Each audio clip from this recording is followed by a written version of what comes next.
I stared at my phone in disbelief, the screen blurring as my heartbeat spiked.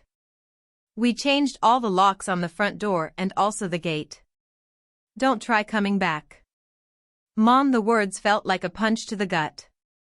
My own mother, the woman who had raised me, had effectively locked me out of the house I grew up in, without warning, without explanation. My mind raced, trying to understand why. Had I done something unforgivable?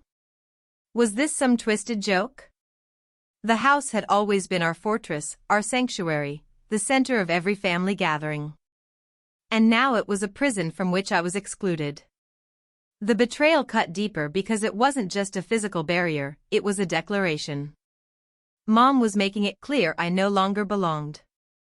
Her message came on a Saturday morning, after weeks of subtle digs and strange behavior I had barely noticed. The texts from Mom and my younger sister, Lily, had been unusually cheerful recently, almost mocking in their tone. Now it all made sense, or at least, the first part of it. They were conspiring. Lily had always been the perfect child, charming, obedient, and able to twist every situation to her advantage.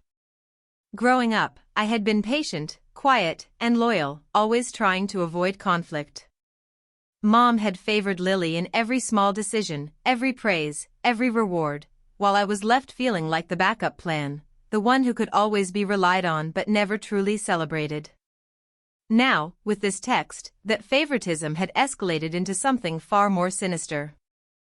I felt a mix of anger, hurt, and disbelief.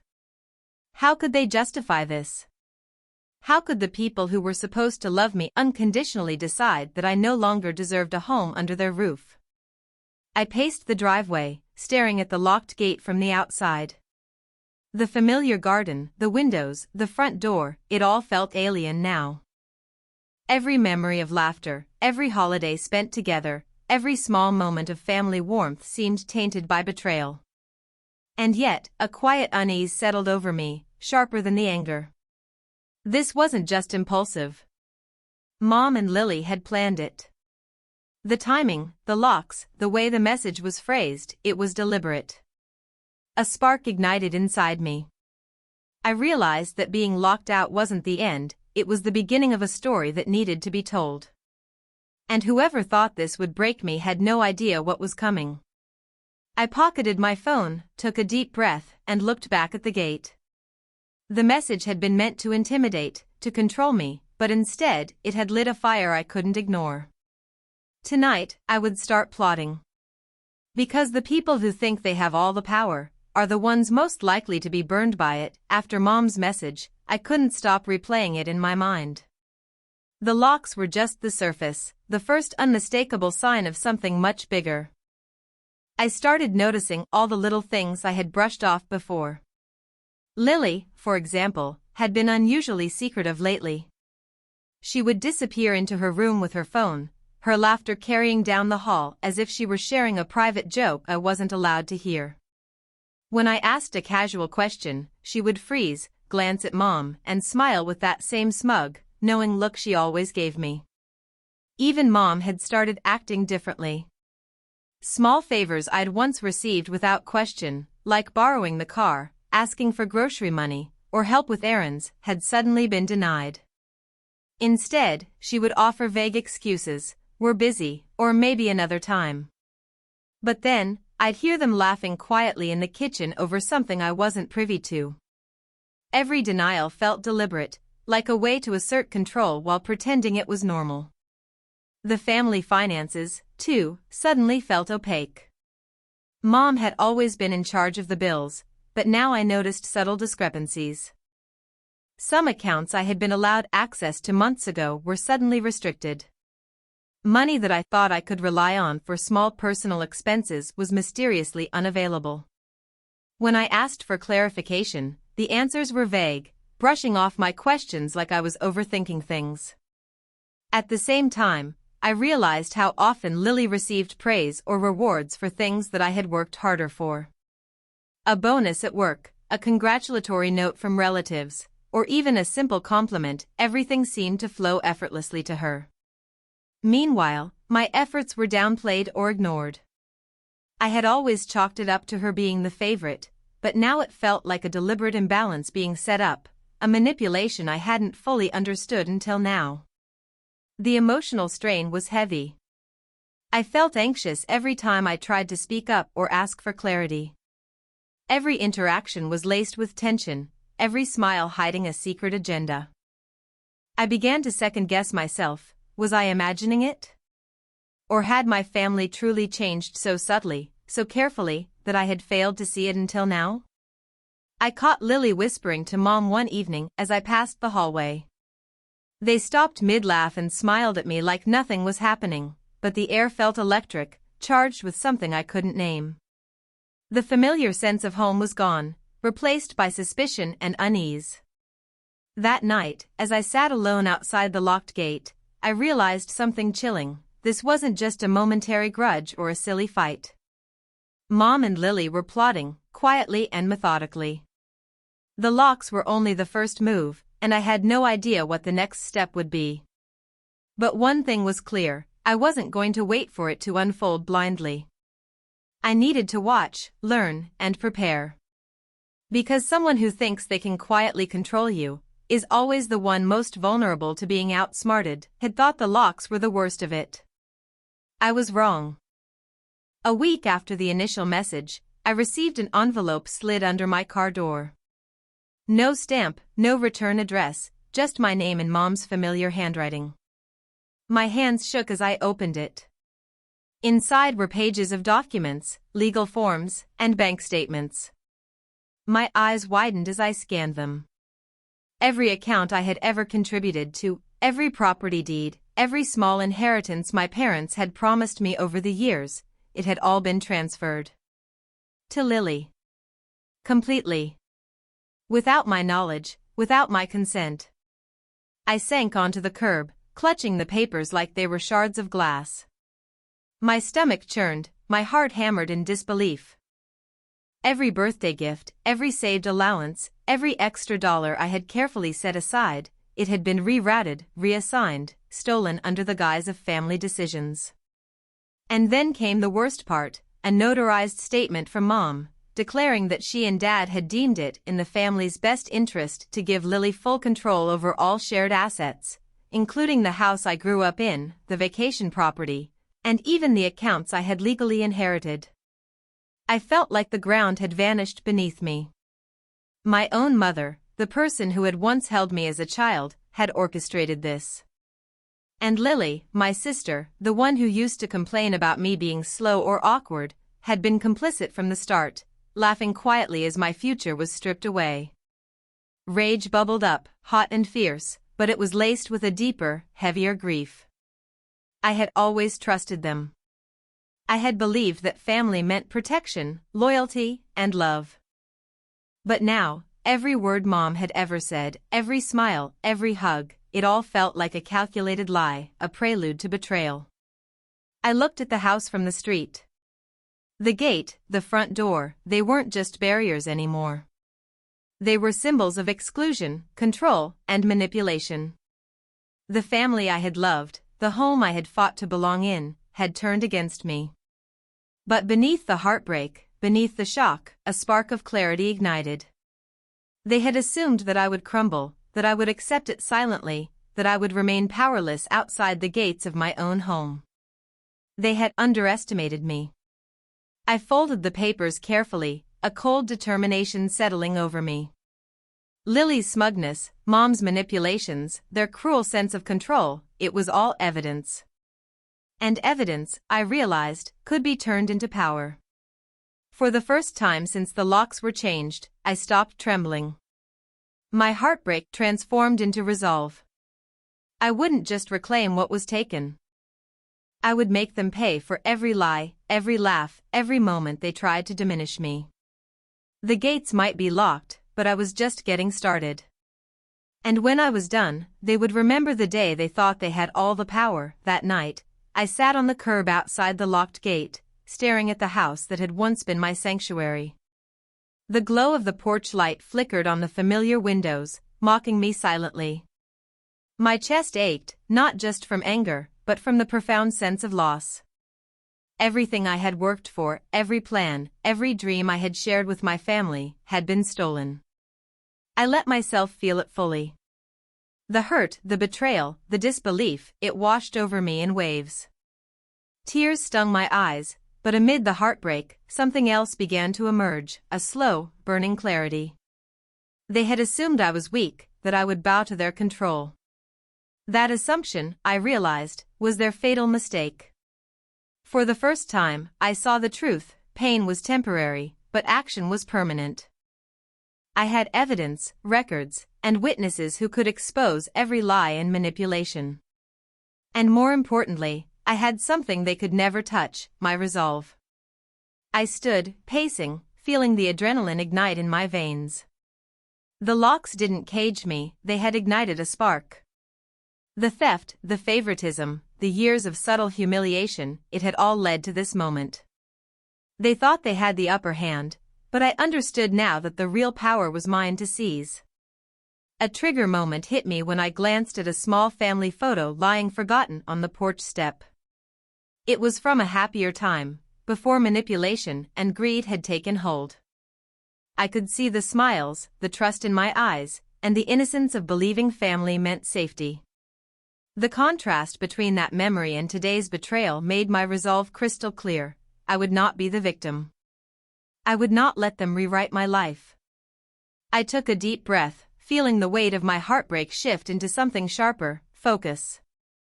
I began to outline a plan in my mind, gather evidence, document every transaction, every secret meeting, every lie. Strategize, expose, and reclaim. Not recklessly, but with precision. The tears had dried, replaced by a steady fire that consumed doubt and fear.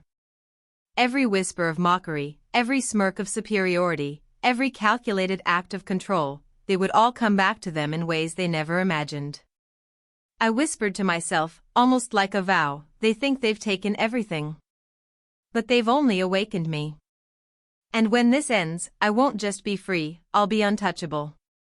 By the time I walked away from the gate, the ache of betrayal remained, but it had a purpose now. Pain had become strategy. Hurt had become fuel. And from that moment on, nothing would stop me from reclaiming everything they had tried to steal. I was no longer the powerless child outside the gate. I was the storm they never saw coming. I didn't confront them. Not yet. That was the first and hardest decision I made. Anger wanted noise, shouting at the gate, demanding answers, begging for what was already stolen. But I had learned something crucial: people who believe they've won are careless. And right now, Mom and Lily felt untouchable. So I let them believe it. Step 1: gathering proof. I went quiet. No messages. No calls. That silence made them comfortable. Meanwhile, I started pulling records, old emails, shared cloud folders, screenshots of texts where Mom mentioned restructuring finances and Lily joked about being the only one who deserved stability. I requested copies of legal filings through public records. Every signature. Every date. Every transfer. The pattern was undeniable. Step 2: confirming the lies. I asked questions, innocent ones. Hey Mom, did Dad ever update the will officially? Her reply came quickly: no, nothing changed. You're overthinking. Lie. I messaged Lily casually: congrats on taking on more responsibility for the house. She replied with a smiley face and said, someone had to. Not denial. Confirmation. Step 3: witnesses. I reached out to relatives Mom trusted: an aunt who used to help with finances, a cousin who had once been promised partial ownership of the vacation property. Quiet conversations turned revealing. Promises had been made. Then broken. Always in Lily's favor. Always under Mom's direction. They weren't villains alone. They were a system. Step 4: the trap. This part required patience. I sent one carefully worded message to Mom: I don't want to fight. I just want clarity. Maybe we can sit down with a lawyer and sort things out fairly. She agreed immediately. That told me everything. People who know they're innocent hesitate. People who think they've outsmarted you rush in, confident they can control the narrative. Behind the scenes, I hired my own attorney. Not to threaten, but to listen, document, and prepare. I organized everything into timelines, folders, and backups. If something disappeared, I'd still have it. If they denied it, the paper trail would speak. And all this time, behind the locked gate, Mom hosted dinners. Lily posted photos online, smiling in my house, calling it home. They laughed. They slept well. They believed I was defeated. They had no idea every move they made tightened the net. Because when people steal quietly, they forget one thing: the truth is patient. And when it finally shows up, it doesn't knock. It kicks the door in. The day of the family meeting arrived. Mom and Lily were brimming with confidence, thinking I had been cowed into silence. They didn't notice the small black briefcase I carried, the quiet determination in my step, or the lawyer at my side. As soon as the door closed behind us, I opened the briefcase. Legal documents, bank statements, notarized evidence, and a meticulously documented timeline of every transfer and lie spilled across the table. Mom's smile faltered slightly, but Lily's smug look didn't waver. They were still convinced they had the upper hand. I started calmly, letting the attorney speak first. Over the past 5 years, he began, funds and assets intended for my name were systematically transferred to Lily, without consent or legal justification. We have documented proof, witness statements, and communications confirming intentional misdirection. Mom's face drained of color. Lily's eyes widened, panic flickering across her carefully curated composure. Then came the final blow, a recording. My phone played Lily's own words, laughing with friends about how she had finally locked out the useless sibling and how Mom was fully on board. The smugness in her own voice was undeniable. The room went silent.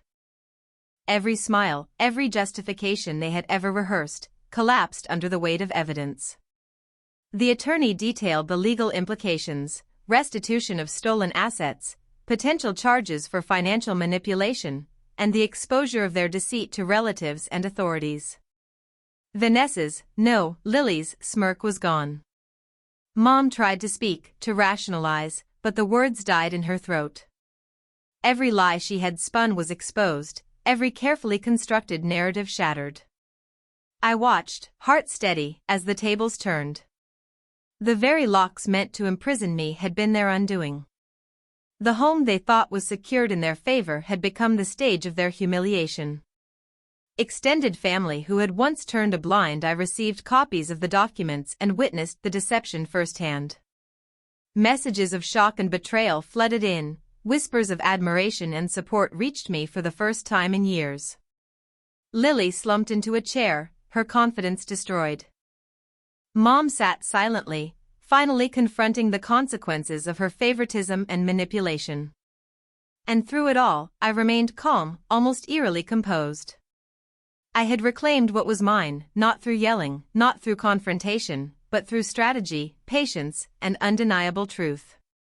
The locked gates, the stolen inheritance, the whispered jokes, they had all been bait. And now, the storm I had quietly prepared had finally arrived. As I stood to leave, a single thought settled in my mind: they had underestimated me, as all who betray truly loved ones do. And that, I realized with a quiet, grim satisfaction, was their ultimate mistake. Weeks passed, and the house that had once felt like a prison now stood silent, almost reverent.